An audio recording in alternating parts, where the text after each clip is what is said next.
본 영상은 유료 강좌로 사용되었던 강의입니다. 시의 입문과 향상에 도움이 되길 바라는 마음으로 무료로 공개합니다.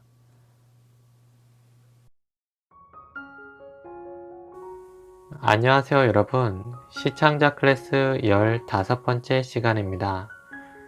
지난 시간에는 절망이라는 감정을 토대로 쓴 시를 통해 부정적으로 보이는 절망이라는 감정이 오히려 그동안 생각지 못했던 깨달음이나 생각을 열어준다는 점에서 시를 쓰게 할 수 있음을 살펴보았습니다. 이번 시간에 보여드릴 시는 희망적인 감정을 토대로 쓴 시가 되겠습니다. 그럼 어떻게 쓰였는지 먼저 읽어보도록 하겠습니다. 원을 이루고 있었다. 무너지고 싶었죠. 차라리 무너졌으면 좋겠다고 생각했어요. 흔들거리고 너무 흔들거려서. 아니 근데 블록 하나가 도통 빠져야 말이지요.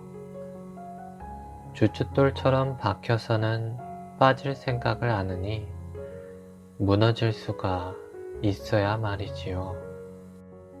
어떻게든 빼볼까 하다가 나 또한 누군가에게 그런 블록일지 모른다고 생각하니 그냥 두게 되었어요. 그 누군가는 또 다른 누군가의 마지막 블록일 수 있으니까요. 그러고 보면 내게 박힌 이 블록도 무너지고 싶었을지 모르는 일이에요. 그런데 빠지지가 않았던 거겠죠. 그리고 내 얼굴을 보았던 거겠죠. 내 건너 얼굴까지 그려봤던 거겠죠. 꼬리에 꼬리를 물고 보면 아마 원이 그려질 것 같아요. 누구도 누구보다 특별하진 않지만 누구든 누군가의 마지막일 순 있는 건가 봐요. 평범하지만 특별한 우리들이 원을 이루고 있었네요. 커다란 원을 이루고 있었네요. 어딘가 따뜻해지는 시가 아니었을까 싶습니다. 그러면 이 시는 어떠한 과정에서 쓰게 되었는지 한번 풀어보도록 하겠습니다. 이 시는 절망의 감정을 토대로 한 희망의 시가 되겠습니다. 지난 시간에 절망의 시에서 보여드렸던 것처럼 저의 건강 상태가 자꾸 삐걱거려서 차라리 아예 무너졌으면 좋겠다는 그런 생각을 한 적이 있었습니다. 그런데 생각보다 몸이라는 게 또 쉽게 망가질 수 있는 것은 아니더군요. 그러다 보니 굳이 억지로 또 망가뜨리기는 뭐하겠다라는 생각이 들었습니다. 이때 제가 떠올렸던 이미지는 젠가의 이미지였습니다. 나무 블럭을 하나하나 빼내는 게임이죠. 저의 상태는 말하자면 어떠한 블록이 반쯤은 빠져 있는데 완전히 빠지질 않아서 흔들거리기는 해도 무너지지는 않는 상황이었죠. 어쩌면 이렇게 빠지지 않는 블록이 사람의 경우에도 해당될지 모르겠다는 생각이 들었습니다. 어떤 사람에게 있어서는 나의 존재가 이렇게 빠지지 않는 블록 같은 것일 수도 있겠다는 생각이 들었습니다.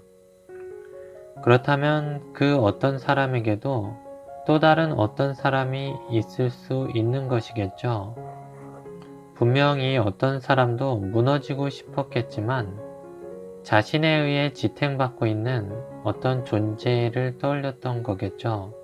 마치 부모님들이 자식을 떠올리면서 고난을 극복해내는 것처럼 말입니다. 그리고 이 자식이 다시 자신의 자식에게 그렇게 될 것처럼 나를 지탱하고 있는 어떤 사람은 나를 보고 또 나에 의해 지탱받는 어떤 존재까지 염두에 두고서 자신의 자리를 그렇게 지켜내는 것이었겠죠. 그렇게 어떤 사람이 어떤 사람에 의해 지탱을 받고 다시 이 사람은 어떤 사람을 지탱하고 있고 또 이 사람도 어떤 사람을 지탱하고 있고 그렇게 돌고 돌고 돌다 보면 어쩌면 우리들은 이렇게 원을 이루고 있을지도 모르겠다는 생각을 하게 되었습니다.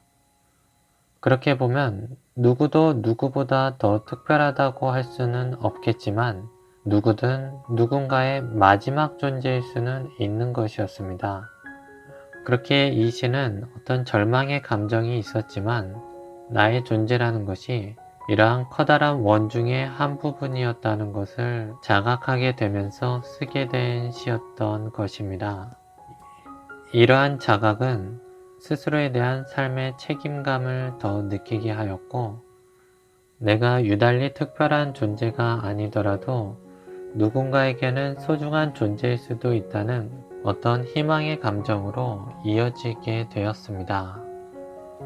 이 시는 원래 절망의 감정에서 시작했었던 만큼 시적인 통찰을 이루지 못했다면 그대로 절망에 그쳤을 감정이었을 것입니다. 어떠한 감정 안에서 발견된 의미가 한 감정을 다른 감정으로 변모시킬 때 여기서 시가 탄생할 수 있게 되는 것이죠. 어떠한 감정은 그 자체로도 시가 되기도 하지만 이렇게 다른 감정과의 연관 속에서 유기적으로 시가 되기도 하는 것입니다. 이렇게 내 마음에서 시찾기 3주차 과정이 끝이 났습니다. 이번 주 과정에서 말씀드릴 수 있는 것이 있다면 시라는 것은 외부의 사물을 탐구하는 데에서만 나올 수 있는 것이 아니라 내 마음의 상태에 집중했을 때도 나올 수 있는 것이라는 점이겠습니다.